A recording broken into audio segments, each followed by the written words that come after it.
हे नानी हे गणेश हे।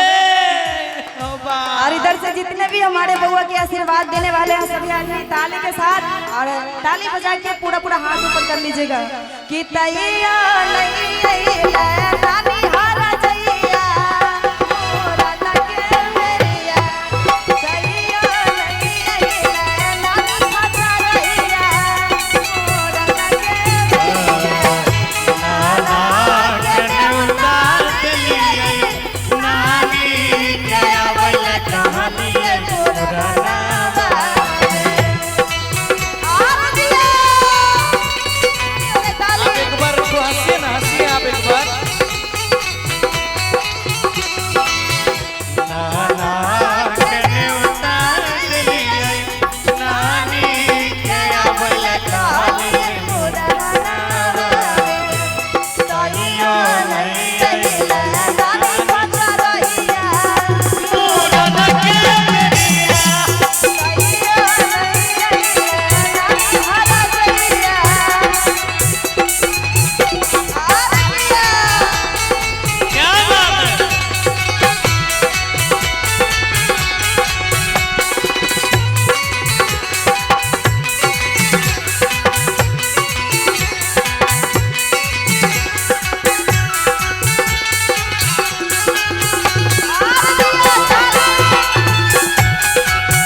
अगर स्टेज पे नहीं आइएगा तो जरा हाथ उठा दीजिए। बउआ के फुआ नहीं आई है देखने नहीं आई है तो कैसे जानेगी। फुआ आई है फूफा, ये फूफा है पापा। अच्छा चल आब न तू किया लजाबै छ हो ए हो बहन के दाम दक्षिणा नहीं देला ओहल रुसल छ कि तैया नहीं आइला फूफा सुला फूफा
कोई तो होगा जिसको आप निमंत्रण दिए वो नहीं आया है, कोई है?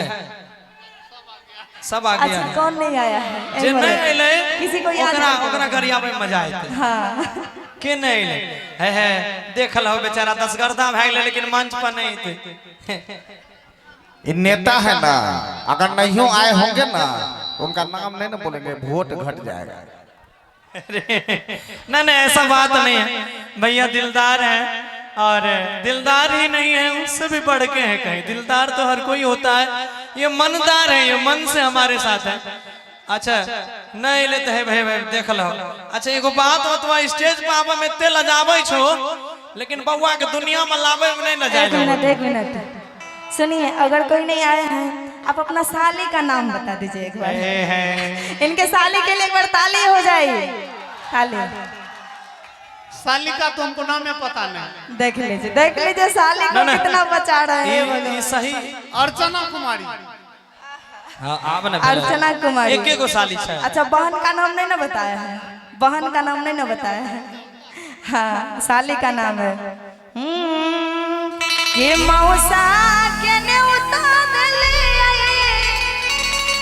अर्चना के आवेला कहले मोरहना कि मौसा के अरने उतार लिये आ मौसी के आवेल कहलिए जी हमरा नावा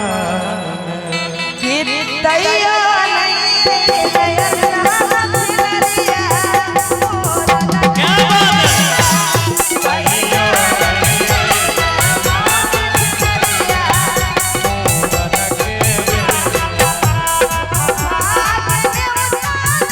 बाप रे बाप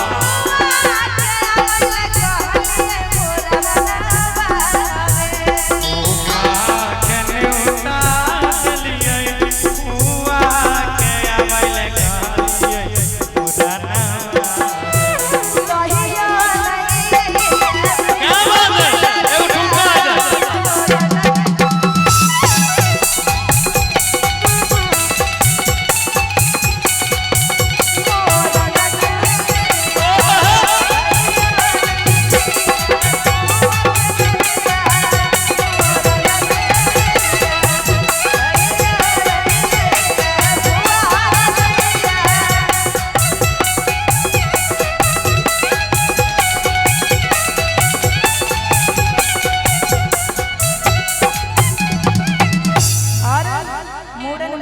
एगो ताली हो जाए जोरदार।